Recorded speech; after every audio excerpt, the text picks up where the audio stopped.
So we're familiar now with the unit circle, and we've done applications with right triangle trig. And so we know the 6 trig functions: sine, cosine, tangent, cosecant, secant, cotangent. So now let's take a look at graphing these functions. Today we're going to focus on just the sine and the cosine. Now in terms of the graphs, there's a few terms you should be familiar with. The amplitude of the graph is half the distance between the maximum and minimum values. So if we drew a line right through the middle of the graph, the distance from the middle to the highest point or from the middle to the lowest point, that's called the amplitude. And since we're talking about the distance, it's going to be a positive number. The period of the graph, that's the horizontal distance for one complete cycle. So if you look at the pattern of the graph and you pick any point to start with, when you move to the right or move to the left and get to that exact same point, the length of that is the period of the graph. The phase shift, that's the horizontal translation of a graph from its parent function, and you're familiar with that from our work with functions. And then vertical shift, the same, vertical translation of a graph from its parent function. So the phase shift and the vertical shift, you're already familiar with in terms of graphing functions. So the same will apply here for these. All right, so let's jump right into it. Let's graph f of x equals sine of x. So normally when you learned how to graph stuff, you would make a table. So if I made a t-table, and I have values of x, and then I have values of the sine of x, and if I think of the unit circle, because we know values for that, and I go ahead and say, okay, if x is equal to 0, the sine of 0 is 0. If x is equal to, let's say, you should think of theta instead of x if you want, if it makes it easier. So if my angle is pi over 6, the sine of pi over 6 is 1/2. I'm not going to do pi over 4 or pi over 3 because I'd have to look at the decimals for square root of 2 over 2 and square root of 3 over 2. So let's jump right to pi over 2. The sine of pi over 2 is 1. And then at 5 pi over 6, the sine is equal to 1/2 again. And at pi, the sine is back to 0. Now I'm going to jump further. At 3 pi over 2, that's the bottom of the unit circle, the sine is -1. And then once I hit 2 pi, I'm back at 0 again. And so that's where it starts cycling. So what I'm going to want to do is, let's put a mark here. So that'll be one full period. So I'm going to cut that in half and then cut each of those halves in half. And then I'll do the same thing going the other way, kind of eyeballing this so it's not perfect. Here we go. Now, the greatest value I get in the second column of my table is 1. And the least value I get is -1. And so now I'm going to go ahead and label this 2 pi. This would be 1 pi. This is pi over 2, 3 pi over 2. And then the negatives of those. And now I want to start plotting points. Okay, so at 0, I have 0. At pi over 6, I'm at 1/2. So I know I'm up there about. At pi over 2, I'm actually at 1. At 5 pi over 6, I'm back to 1/2. So roughly there. And then at pi, I'm at 0. At 3 pi over 2, I'm at -1. And at 2 pi, I'm back to 0. So we're going to have a nice smooth curve connecting these.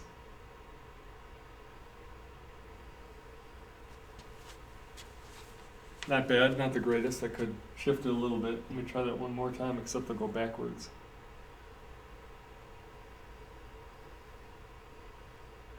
There we go. And so that's one full period or one full cycle of my sine graph. So if I continue this pattern, and you could also look at the unit circle to help you with this, but this is going to go down. It's a low point, it's a maximum, and that's a 0 again. So there is 2 full cycles of the sine graph. And that's basically, and it keeps going forever and ever and ever, just like going around the unit circle over and over and over again. Now we could also, if we wanted, we could make our table more precise, but I'll show you what it looks like if you graph it on a calculator. First thing you want to make sure of is, let's change my mode to radian mode, because I'm in radians, and y equal sine of x, and then I'm going to hit zoom and number 7, trig, and you can see that's exactly the graph that I have here. Well, and a little bit more than it. So if I make my window negative 2 pi to positive 2 pi, and if I make my scale pi over 2, those were the markings that I had on my axes, and if I make, let's go negative 2 to positive 2 on my y-axis, there we go. So that looks a lot more closely to the one that I have graphed. A little smoother than mine, but not bad. And then you could trace this graph, and at 0 it's 0. I can type in pi divided by 2, and I get 1. I could type in pi divided by 6, and there's your half. I could just type in pi, and we're at that spot. So we can move along the graph and see all the different values if we wanted to. Okay, so there's your sine graph. Now let's look at the cosine graph, and let's do this the same way. Let's set up our values. It actually has the same period, so that'll be 2 pi, that's 1 pi, that's pi over 2, 3 pi over 2, and then we'll try and space these out the same. Negative 2 pi. Label our axes.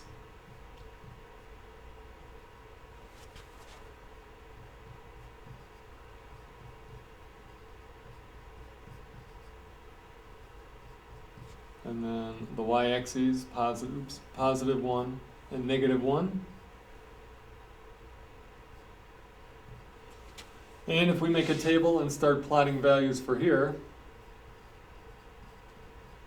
now see on this, the x represents the angle, so don't think of it as representing the x value on the unit circle. Make sure that's clear. Let's do this one in a different color. So at 0, the cosine of 0 is 1. At pi over 2, the cosine is 0. At pi, it's negative 1. At 3 pi over 2, it's 0. And at 2 pi, we're back at 1.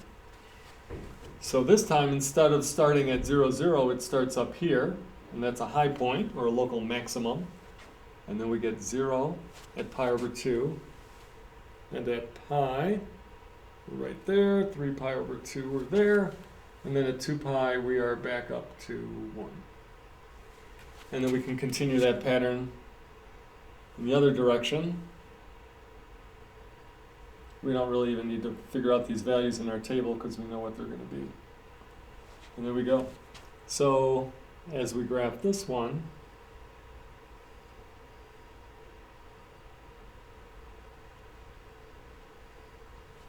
you get 2 full periods of the cosine graph. And notice it's the exact same as the sine graph, except it's shifted. So if let me draw an arrow here. If I took this graph, see this was the point at 0, 0 on my sine graph. Now it's at negative pi over 2, right in the middle and going upward. So if I took this whole graph and shifted it pi over 2 to the right, I'd get the sine graph if my axis was drawn perfectly and scaled evenly. So there's your cosine graph. And once again, you can graph that on the calculator. I won't bother going through that. We'll look at some more complicated ones. All right, so now what happens if we want to shift this a little bit and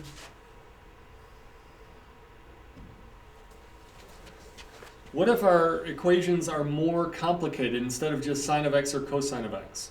What if we have a number multiplied out in front of them?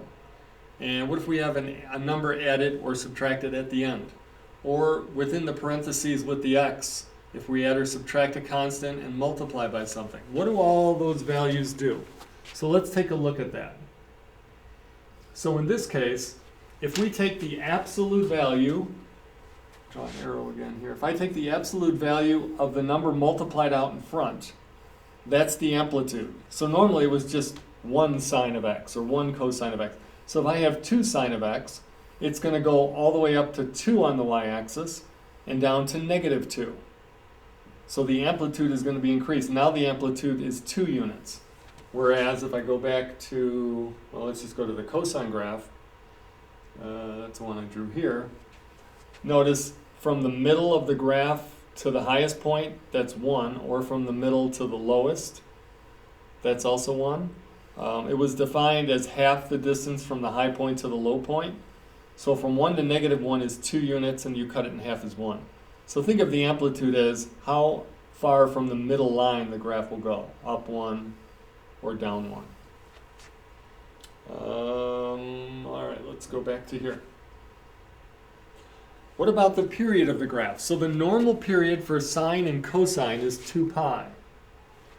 If your function is a little more complicated looking, the coefficient of x, we'll call that b in either case. If you take the normal period of our function, which let me write that in, which is normally 2 pi for sine and cosine. It's different for tangent, we'll learn that later.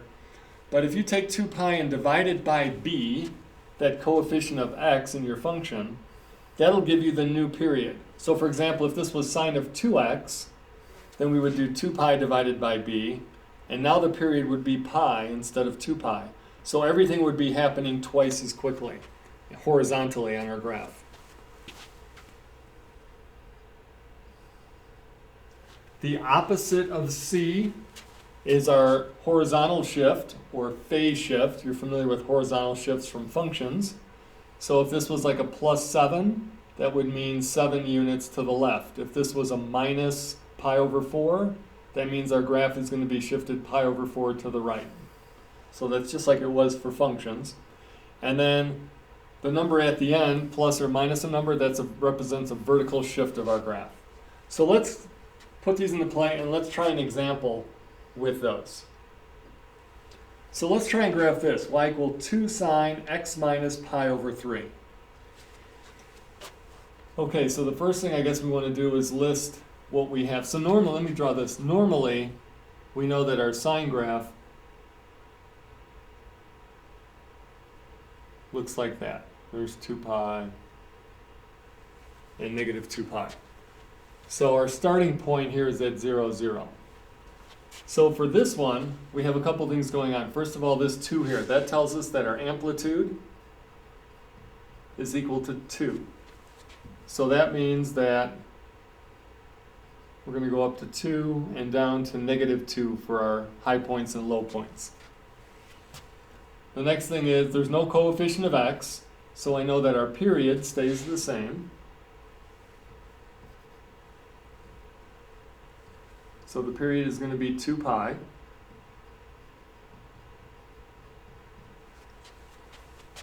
And we have a minus pi over 3, which means we have a horizontal shift of pi over 3 to the right. Remember, we call that a phase shift. Just think of that as a horizontal shift, and that's going to be pi over 3 to the right. And then there's no vertical shift because there's no number added or subtracted at the end over here. It's not +1 or -1 or anything like that. Okay. So let's start at the pi over 3. So that's the first spot I'm going to mark on here, pi over 3. It's a lot easier if you do it on a blank graph instead of one that already has tick marks on it already. So I want to figure out what's one full period. Well, from pi over 3, if I add 2 pi, that's one full period. So that's what I'm going to figure out, is I'm going to add 2 pi to pi over 3. Maybe I'll do it over here. So pi over 3 plus 2 pi. Now 2 pi I can write as 6 pi over 3. So now I can add these, and I'm going to get 7 pi over 3. So let's just put that about here. So that's going to be 1 full period. Now let me cut that in half. So right in the middle of that, that's my halfway point, kind of like that was my halfway point on the original sine graph. So what's half of that? What's the middle? Well, we can add them up and divide by 2. That would be 8 pi over 3 divided by 2 is 4 pi over 3. And then I want to find the middle of those, like I did on my sine graph, which was here and here. That was 1 full period. So I want to figure out the average of pi over 3 and 4 pi over 3, so I can add those up and divide by 2, and I get 5 pi over 6.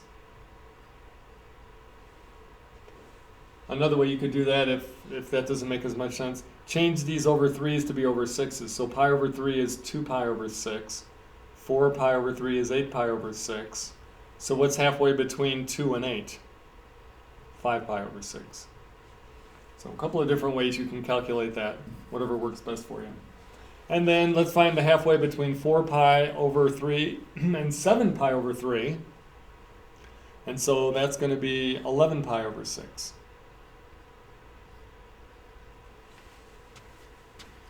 All right, so that's going to be 1 full period.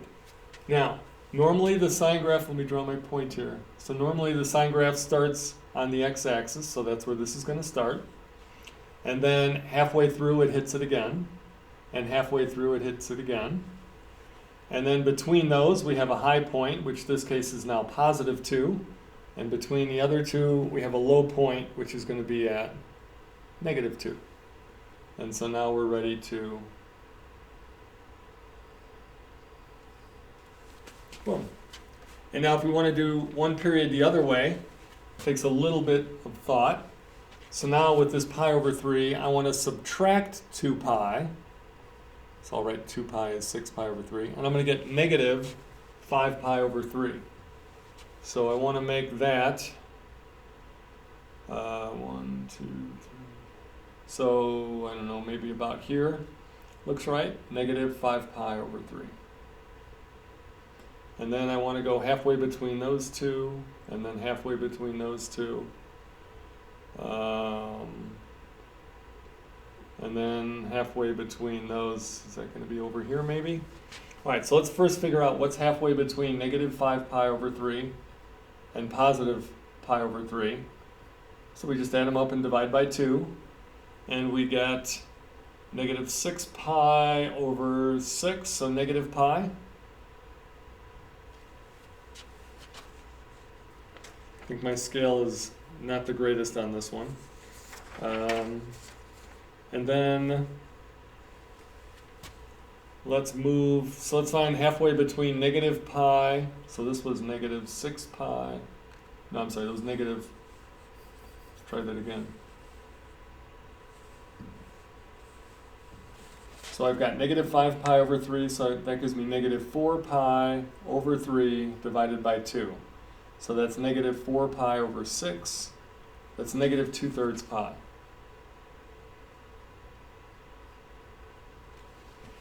All right, now I want to go halfway between those. So this is going to be, I believe, negative pi over 6, because I'm doing negative 2 pi over 3 plus pi over 3 divided by 2.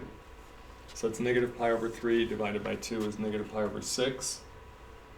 And then let's find the last spot, and that's between negative 5 and negative 2. So negative 5 pi over 3 plus negative 2 pi over 3 divided by 2. That gives us negative 7 pi over 6. If you make them all over 6, this is a negative 10 pi over 6, this is a negative 4 pi over 6, so negative 7 would be right between those. So like I said, whatever's the easiest way for you to figure that out. Now let's follow the pattern. So to the next mark, we're going to be at a low point, then we'll be at the middle, then we'll be at a high point, and then we'll be back in the middle. So if I continue this graph, I've got there. And as a reminder, this keeps going. So I'm just doing 2 full periods of that. So that's all our information. Now, what if on the other hand I asked you to graph negative 2 sine quantity x minus pi over 3? How's that going to change? Well, think of making a t-table for that, and the only difference is now all the outputs will become the opposite. So the zeros are still going to be zeros. The positive 2 will become a negative 2. The negative 2 will become a positive 2, and so on down the line. So now our graph, basically think of that blue graph spun around the x-axis. And that would be negative 2 sine x minus pi over 3. All right, let's look at one last one. And you might, at some point, you might want to hit pause and try and do it, and then, watch how I walk through it. So let's graph cosine 2x plus pi over 3. Now, the first thing you need to do when you see something like this is we need to factor inside. So we need to factor out a 2. Because remember the form, pull that back up. Remember the form here, we had the coefficient of x factored out of those terms. So let's go back. So we're going to have 2 times x plus, and if I factor a 2 out of pi over 3, I get pi over 6. If you're not sure how that works, go ahead and redistribute the 2. We get 2x and then 2 pi over 6, which is pi over 3. Now, amplitude, there's no coefficient in front of here, so the amplitude is just 1. Well, let's start writing this out. All right, so let's do it in green. We've got an amplitude, and that's just a positive 1. It's always positive. And then we have the period. The normal period of cosine is 2 pi, and then we divide that by this coefficient of x, so we're going to divide it by 2. So our period now is just pi, 1 pi. We have a phase shift, or a horizontal shift, and that's pi over 6 to the left, because it's a plus pi over 6, so we go the opposite direction. And then once again, there's no vertical shift.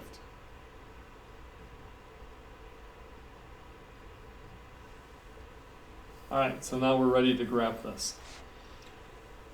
So let's start with that vertical shift of pi over 6 to the left.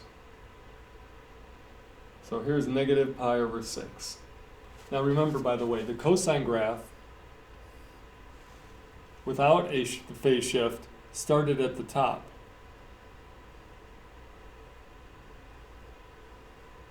So at 0, it was at positive 1. We have an amplitude of 1, so this will be a positive 1 and a negative 1. And our period is pi, so now what I want to do is I want to add pi, let's do it over here, negative pi over 6 plus pi, and then I'll do negative pi over 6 minus pi. So this will give me 5 pi over 6, and this will give me negative 7 pi over 6. I changed the pi to be 6 pi over 6 so I could add or subtract these. Okay, so let's see, that would be 1, and then we go 1, 2, 3, 4. I'm just trying to eyeball this. So let's say there's 5 pi over 6. And then probably about over here is negative 7 pi over 6. Okay, now we got to cut these into fourths, so we cut that in half, and then those halves in half. And then same thing on this side, cut that in half, and then those in half. Now if I don't want to label the axes, it's easy to go ahead and start plotting the points, but I'm going to go ahead and label these. So let's figure out halfway between negative pi over 6 and 5 pi over 6, that would be the average, so we add them up, divide by 2. That gives me 4 pi over 6, so 4 pi over 12, or pi over 3.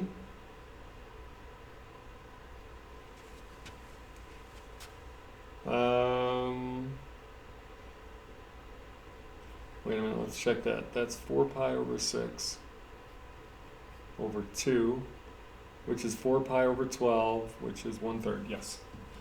All right, And then let's figure out the middle of those. So between pi over 3 and 5 pi over 6. Like I say, it might be easier to write this as 2 pi over 6. So then halfway between is going to be 7 pi over 12. If I add those up and divide by 2, I get 7 pi over 6, 7 pi over 12. Yep.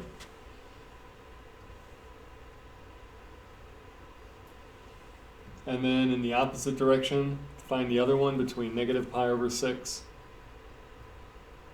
and 2 pi over 6 divided by 2. That gives us 1 pi over 12. Okay. And then we'll go ahead and do that same process on the other side between the negative pi over 6 and the negative 7 pi over 6. So halfway is negative 8 over 6, negative 4/3, negative 4 pi over 6. And then halfway between those, we add them up and get negative 5 pi over 12. And then between the negative 4 and the negative 7, that's going to be negative 11 pi over 12. All right, so that's probably the hardest part of the whole thing, is coming up with those exact coordinates. Now let's go ahead and graph. So, as I said, the cosine normally starts at the top.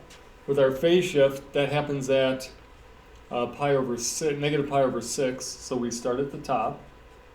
And at the next spot, we're at 0. And the next spot, we drop down to negative 1, and then back to 0, and then back up to positive 1. And then same in the other direction, to 0, down to negative 1, back to 0, and back up to positive 1. So